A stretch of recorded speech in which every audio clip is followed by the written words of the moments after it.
Went to my boss and said to him, I'm going to go do this crazy thing, and I'm going to start this this company selling books online.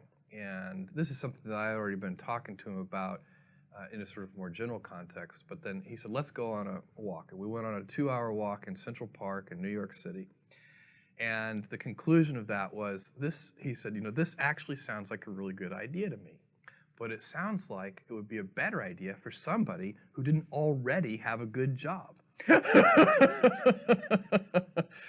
And he convinced me to think about it for 48 hours before making a final decision. And so I went away and was trying to find the right framework in which to make that kind of big decision. And I'd already talked to my wife about this, and she was very supportive and said, look, you can count me in 100%.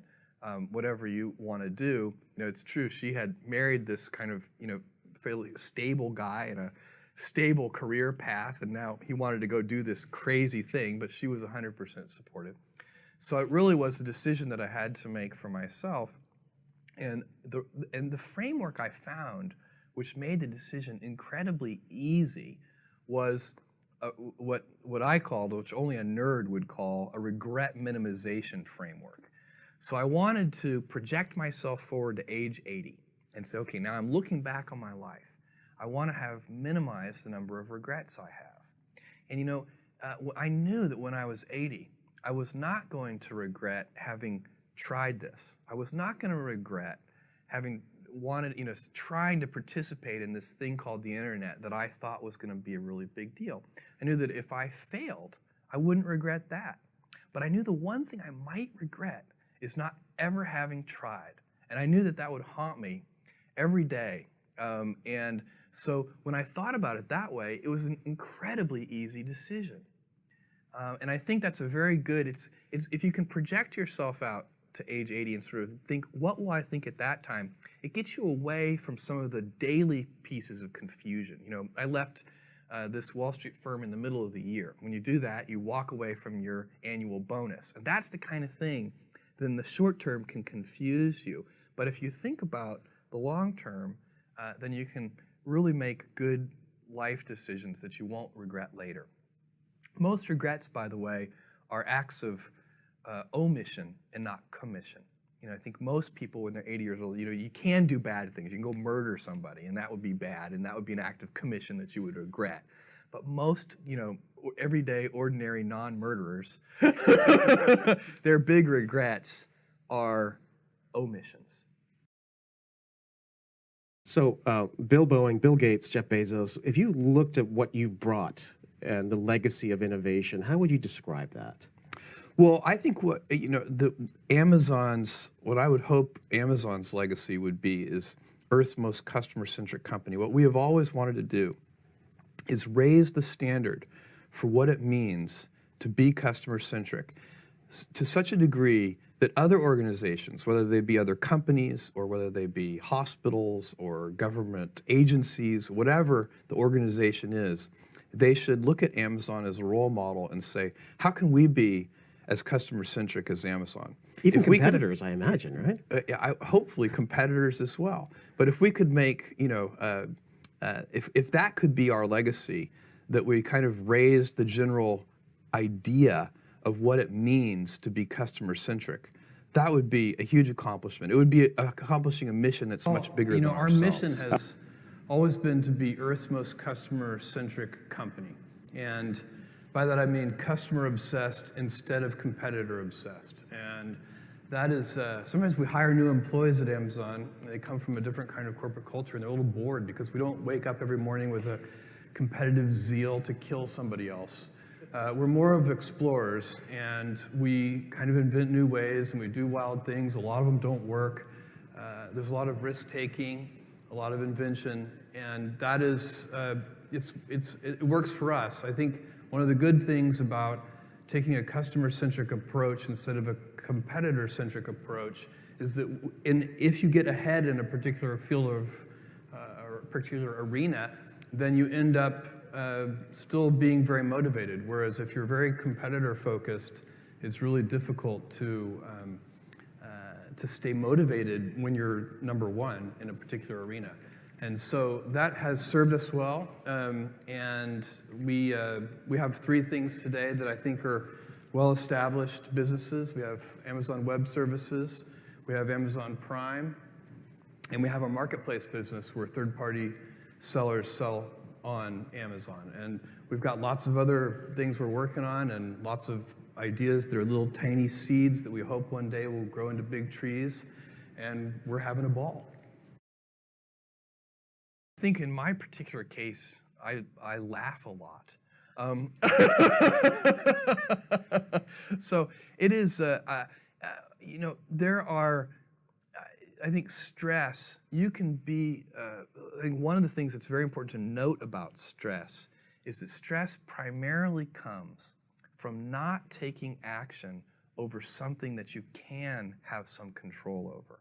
So if I find that some particular thing is causing me to have stress, that's a warning flag for me. What it means is there's something that I haven't completely identified, perhaps in my conscious mind, that is bothering me, and I haven't yet taken any action on it. I find as soon as I identify it and make the first phone call or send off the first email message or whatever it is that we're going to do to start to address that situation, even if it's not solved, the mere fact that we're addressing it dramatically reduces any stress that might come from it. So stress comes from ignoring things that you shouldn't be ignoring, I think in large part. So stress doesn't come, people get stress wrong all the time, in my opinion.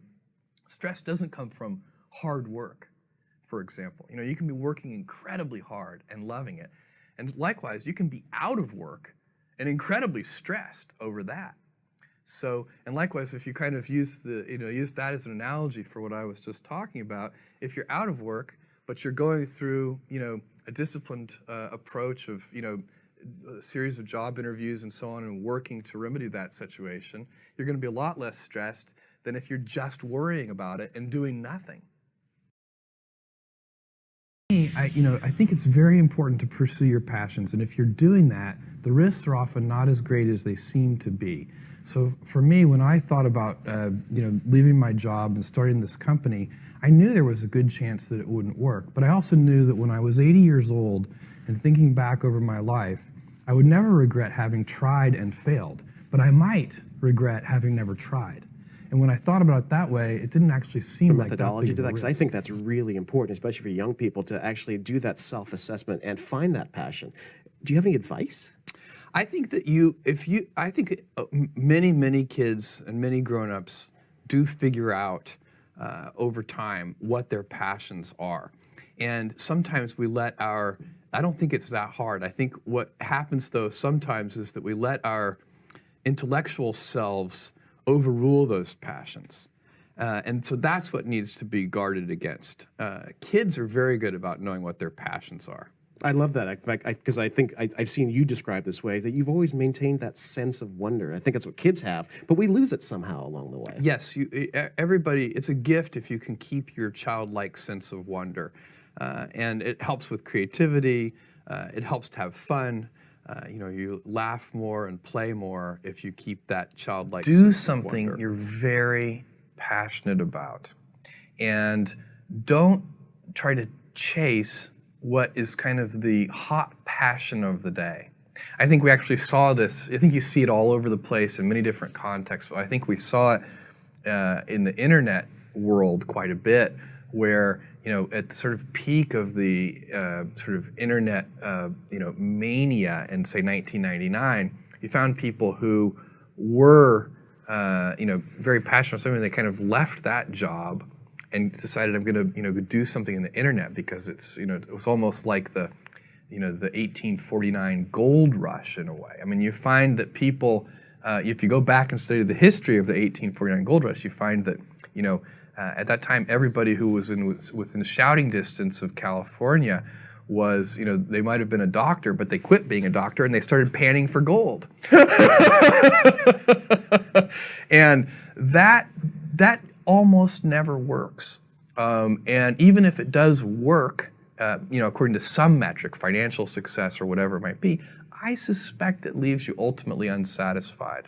So you really need to be very clear with yourself.